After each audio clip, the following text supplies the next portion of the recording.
What's up, knuckleheads? Brian Hudgens here with Kid & Company. Today we're going to be talking about 1/32 scale slot cars. So if that sounds interesting to you, stick around because we're going to be trading paint.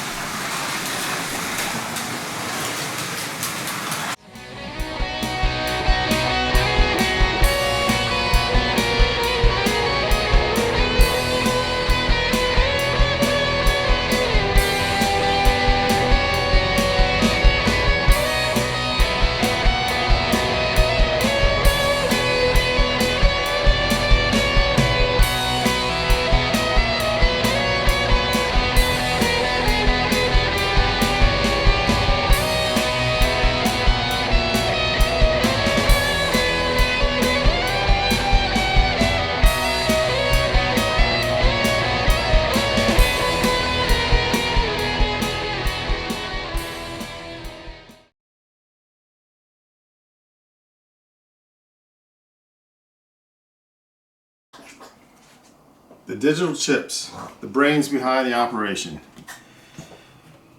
Conveniently, I had a chip failure on this ghost car, which happens not often, but it does because nothing lasts forever.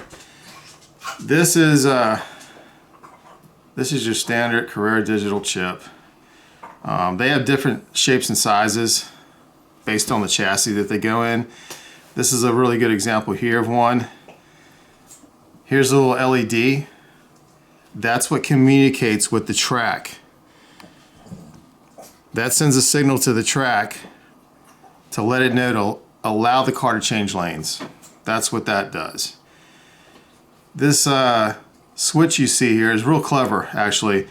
You can switch the car into analog mode, which is real convenient, especially if you got friends that may have analog sets or you want to go to a club and race analog. You can run these digital cars on an analog set simply by flicking a switch.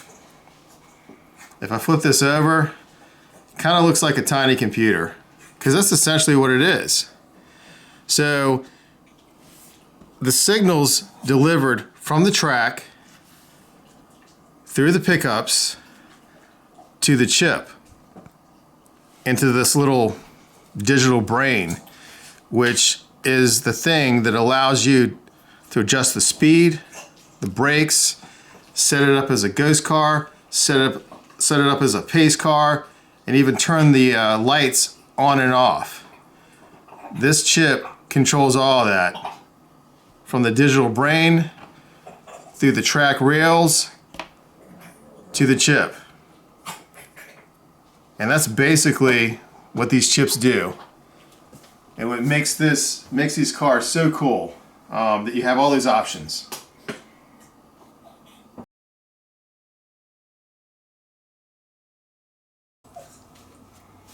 So the first class of cars I'm going to dive into are my Carrera Digital 1/32 scale Porsche 91730s.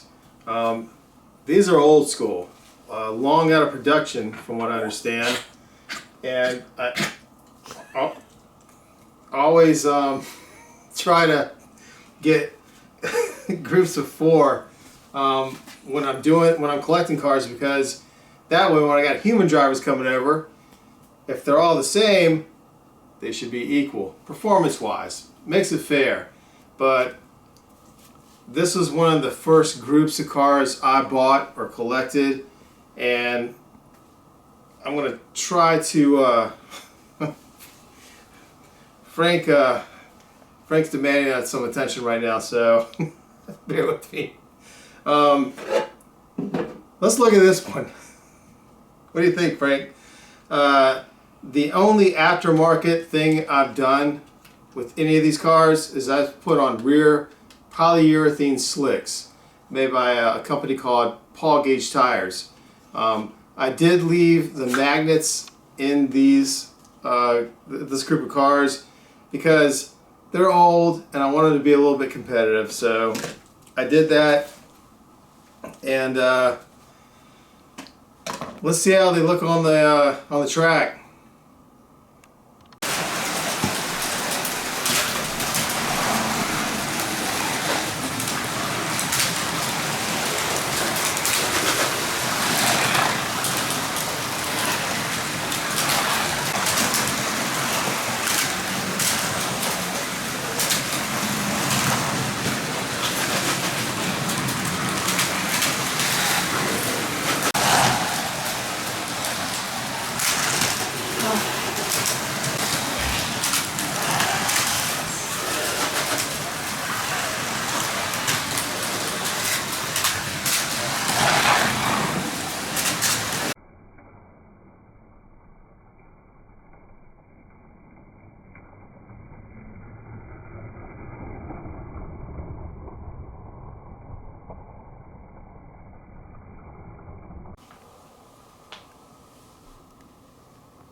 my Porsche 917Ks.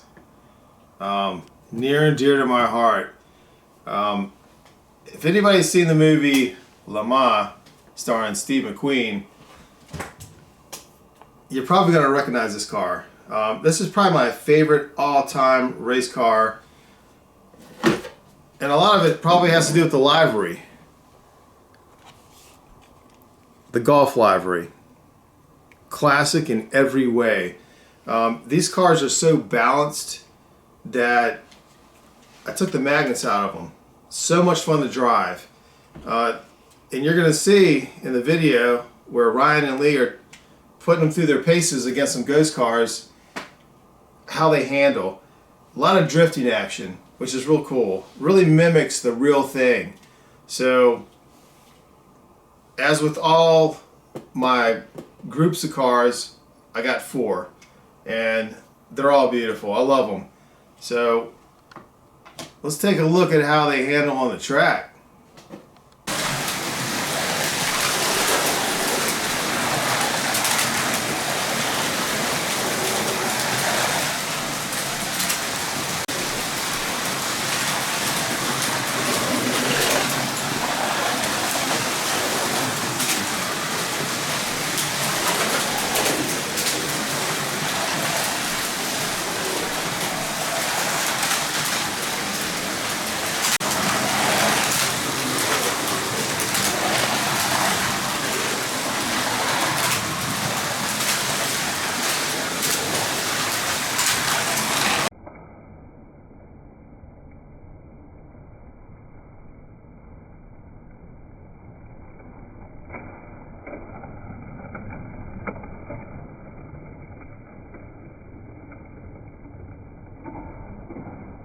Now this group here, and in particular these 2 cars right here, these came with the very first Carrera Digital 132nd slot car set that I ever got. So it's fair to say this is what started me in the 132nd scale slot car hobby. Beautiful cars, long out of production. I'm going to take one out,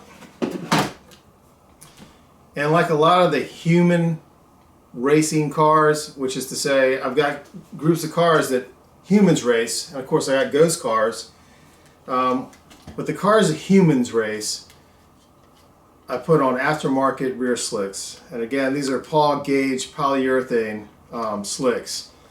It's the one essential upgrade that you got to do if you want a little bit more performance. And these cars, like some of my other cars, I've removed the magnets. So they've got that cool drifting action. A lot of fun to run these old school cars. I don't take them out a whole lot, especially if we got people over, because I'm trying to preserve them. And you can tell they've got a little bit of battle damage, like a lot of these cars do. But let's take a look at these and how they run on the track.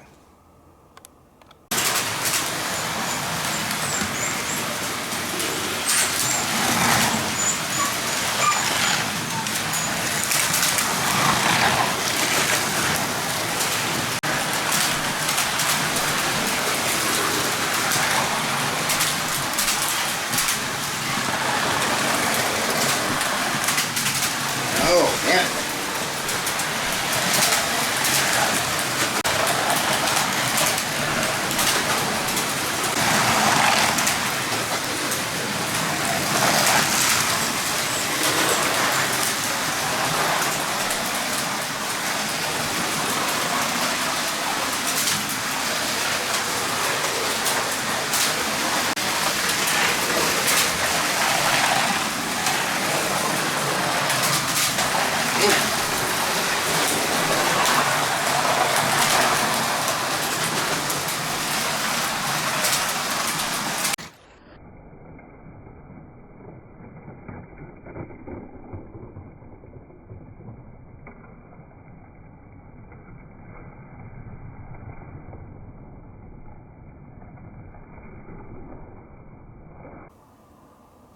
So for this classic car, Porsche 911 RSR.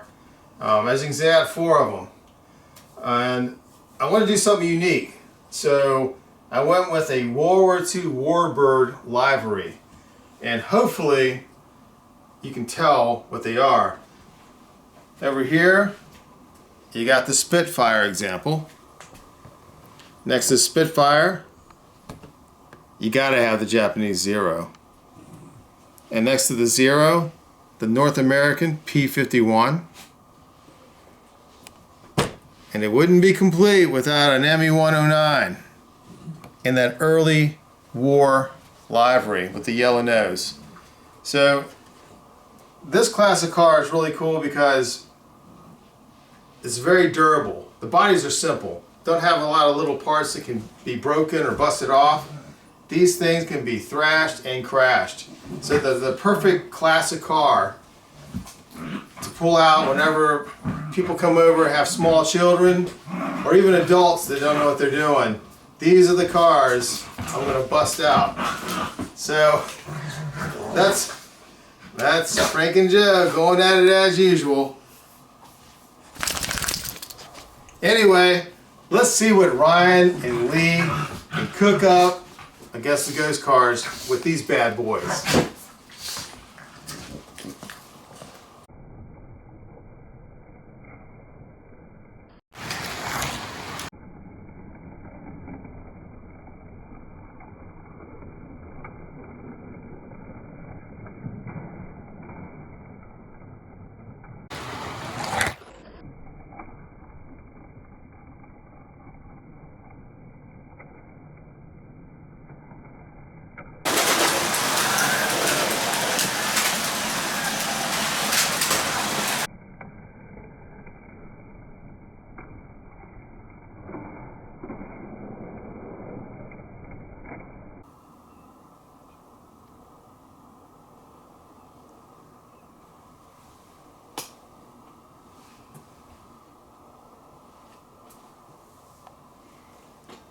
Hopefully you'll recognize these.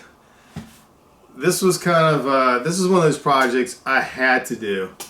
Had the idea for a long time. Obviously, ships from the Star Wars series. Over here, we have 2 ships from the movie Rogue One. And over here, 2 very iconic ships. Darth Vader's personal steed and the iconic X-Wing. All of them have LEDs.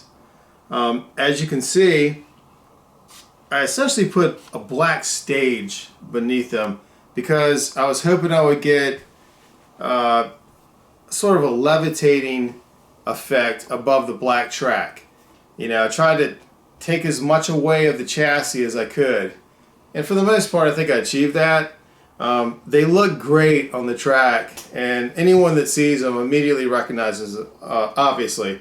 So let's see what Ryan and Lee can cook up with these bad boys.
These cars here, these are the high performance cars in my 1/32nd scale class. Made by a company called NSR. Anyone who's familiar with the hobby knows everything they make is it's performance driven. These are, without question, the fastest cars I've got and the best handling. The company I bought these from told me, because I made my intentions clear, I wanted to adapt these cars to my Carrera Digital system, and they said, you're not going to be able to do that. Chip's not going to fit in these cars. Body's too narrow. Anyone that knows me knows one thing I love to hear is you can't do something. So I bought them anyway, and I bought 4 Carrera Digital chips, and I installed them. And now I've got 4 really fast slot cars on my Carrera Digital slot car layout.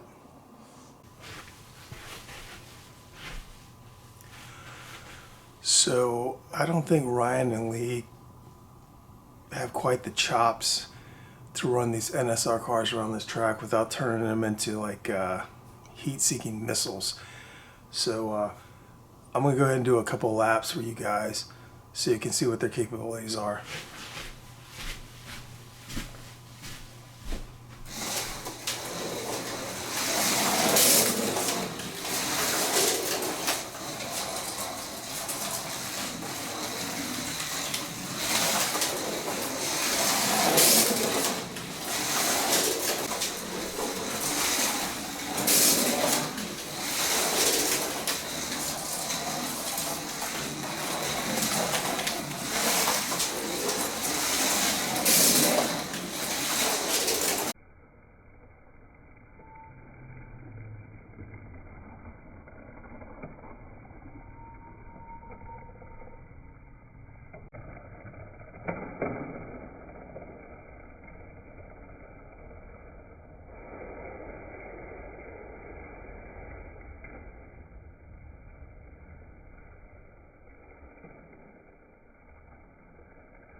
Ghost cars, and hopefully you recognize the drivers. I know it's a prevailing theme. These are stormtroopers, by the way, driving Ferraris. And over here you got the Mandalorian, Frank apparently, and Grogu. I left this guy in the car because he looks pretty cool, but these are actually old school from the 1960s monogram bodies. I love that era.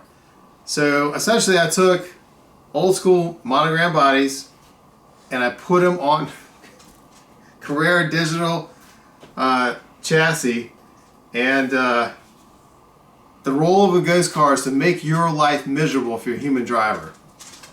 So with a lot of my ghost cars, what I did and what I typically do, I leave the stock tires on. I just scuff them up with a piece of sandpaper, give them a little more grip.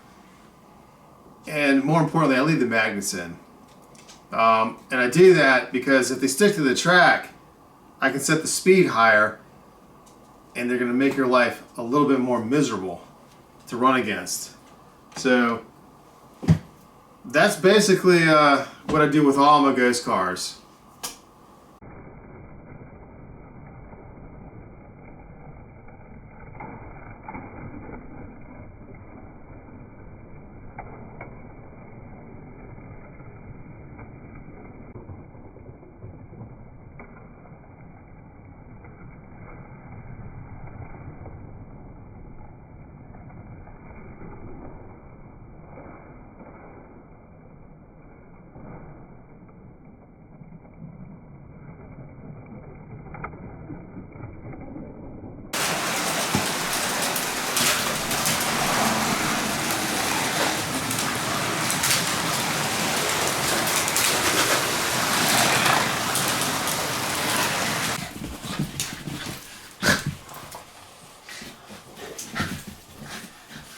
Well, that's it for this episode, Knuckleheads. So until next time, Keep living that big kid lifestyle. Subscribe.